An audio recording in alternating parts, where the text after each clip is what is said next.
시장에 보는 눈을 채우는 시간입니다. 오늘은 오리나 이베스트 투자증권 연구위원 모셨습니다. 위원님 안녕하세요. 안녕하세요. 안녕하세요. 네. 단계적 위드 코로나로 들어가면서 사실 기대와 우려가 혼재된 상황입니다. 일부 국가들은 다시 한번 봉쇄를 처한다라는 얘기도 있고요. 아니면 괜찮을 거다. 왜냐하면 치료제가 더 빨리 나올 거다. 혼재되어 있는 양상인데요. 전반적으로 어느 쪽에 좀 더 무게를 두고 계신가요? 제가 봤을 때는 위드 코로나의 희망에 대해서 조금 더 베팅을 많이 하고 있다라고 판단하고 있습니다. 그 이유가 이번 4차 대유행 때, 그러니까 몇 달 안 됐지만은 기억해 보시면은 당시에 그동안 거리두기 상향을 시켰을 때마다 유동인구가 급감하는 현상들이 나왔었는데요. 근데 이번 4차 대유행 때의 특징은 거리두기 단계가 가장 높았음에도 불구하고 실제로 유동인구가 그렇게 급감하지 않는 모습들이 나왔습니다. 그래서 확실히 여러 번 거듭되다 보니까 이런 부분에 대한 피로감 그리고 학습 효과가 나타나고 있다 보고 있고요. 실제로 백화점 같은 경우도 10월 달 들어서 봤을 때 숫자가 굉장히 양호하게 나오고 있는 상황입니다. 그래서 다시 한번 유행이 혹여나 오더라도 그리고 사실은 위드 코로나로 가니까 늘어나는 거는 수순이라고 보고 있었거든요. 그래서 그런 부분들 때문에 이제 같이 가기는 하지만 그리고 확진자는 늘어나겠지만은 전체적인 유통업체들 숫자로 봤을 때에는 그렇게 불리한 부분은 없다 이렇게 판단하고 있습니다. 네, 자 그럼 오리나 연구원의 베스트 탑픽 종목은 어떤 종목일까요? 네, 저는 지금 관심 종목으로 이마트를 말씀을 드리고 있고요. 내년에 아무래도 지금 주목이 되는 부분이 마켓컬리나 오아시스 마켓처럼 이제 온라인 그로서리 하는 업체들의 상장이 좀 예정이 되어 있습니다. 이마트의 쓱닷컴도 마찬가지이고요. 근데 이마트 이번에 이베이 인수가 완료가 됐고 그리고 본사 매각도 확정이 되었습니다. 그래서 여러 가지 자산 유동화에 대한 부분들도 전략이 나오고 있는 상황이고요. 그래서 이베이와의 시너지 그리고 이번에 스타벅스 지분을 추가로 인수를 하면서 관련된 멤버십 서비스를 새로이 런칭을 할 수 있을 것이다라고 보고 있고 그래서 여러 가지 모멘텀들이 굉장히 많이 남아 있는 거를 긍정적으로 판단하고 있습니다. 이번 10월달 기존 점포 신장률 할인점 같은 경우에도 플러스 11% 기록을 하면서 굉장히 좋았었고요. 물론 쓱데이 효과가 있었지만은 이게 3%포인트 가량 보통 영향을 주기 때문에 이거를 제외해도 한 8% 가량 성장한 실적이다 이렇게 보실 수가 있겠습니다. 네, 증권사가 연간 전망 시즌이죠. 네. 네, 유통 쪽 연말이나 내년 얘기 좀 해볼까요? 오늘이 수능 날인데 수능 끝나고 흔히 나왔던 뭐 수능 특수 아니면 연말 쇼핑 시즌, 또 해를 넘겨서 설 특수 뭐 이런 것들 우리가 짚어봐야 될 게 있을까요? 말씀 주신 것처럼 이번에 수능 보시는 분들이 아무래도 뭐 코인을 좀 많이 해서 돈을 많이 벌지 않았을까 생각이 되는데 그래서 백화점 쪽은 워낙에 4분기 실적에 대한 기대감이 있었던 상황이고 또 그리고 올해 내내 이 리오프닝 관련해서 워낙 관심들이 쏠려 있었던 부분이다 보니까 수급이 좀 그쪽으로 집중이 되어 있었습니다. 근데 내년을 바라보고 조금 고려하셔야 될 거는 온라인 그로서리 쪽이 화두가 될 것이다. 메인 테마로 자리 잡을 것이다라고 보고 있고요. 일단은 마켓컬리가 올해 매출액을 한 2조 원 정도 할 것으로 예상을 하고 있는데 내년에 상장을 했을 때 예상 시총은 한 5조에서 7조 원 정도로 예상을 하고 있고 그리고 오아시스 마켓 같은 경우는 1조 원 정도로 예상을 하고 있습니다. 그래서 아무래도 인터넷 쇼핑 내에서 아직까지 침투가 덜 된 품목이 식품이다 보니까 이런 업체들의 성장성에 좀 주목을 하고 있는 상황이고 또 굵직굵직한 IPO 그리고 이마트의 쓱닷컴까지 상장을 앞두고 있다 보니까 이런 거 많이 회자가 되면서 좀 손바뀜이 이쪽으로 있을 것이다 이렇게 전망을 하고 있습니다.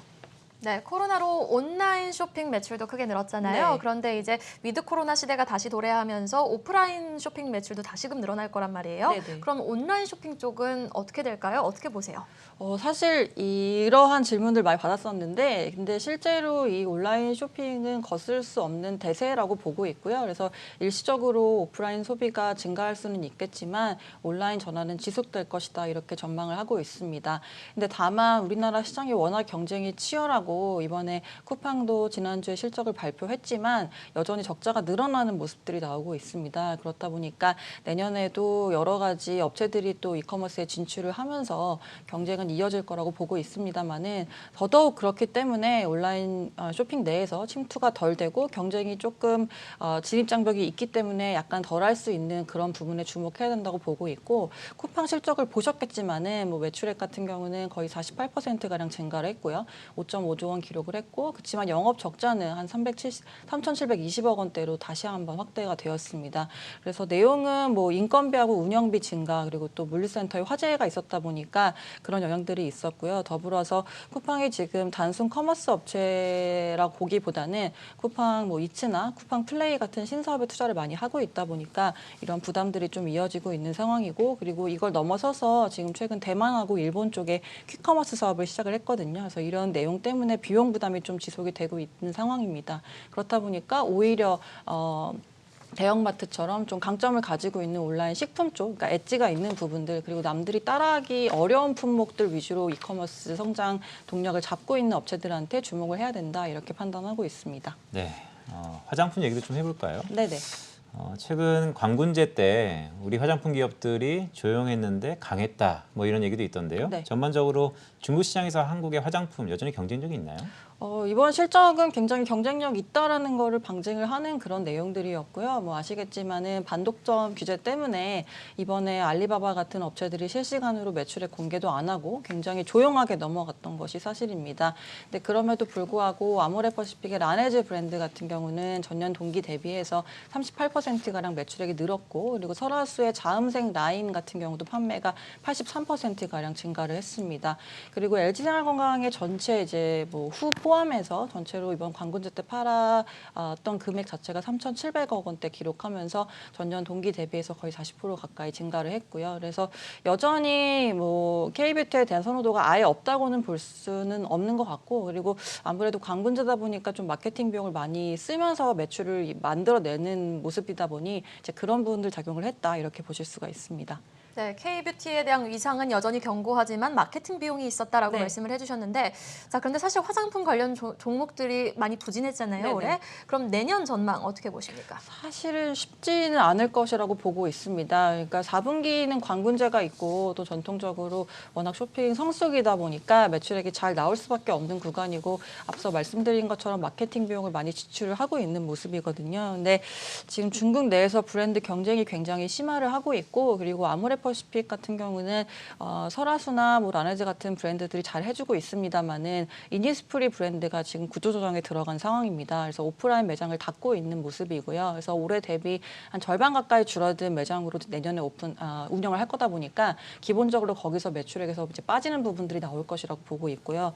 더불어서 중국 내에서 자국 브랜드 선호하는 현상들이 좀 나타나고 있습니다.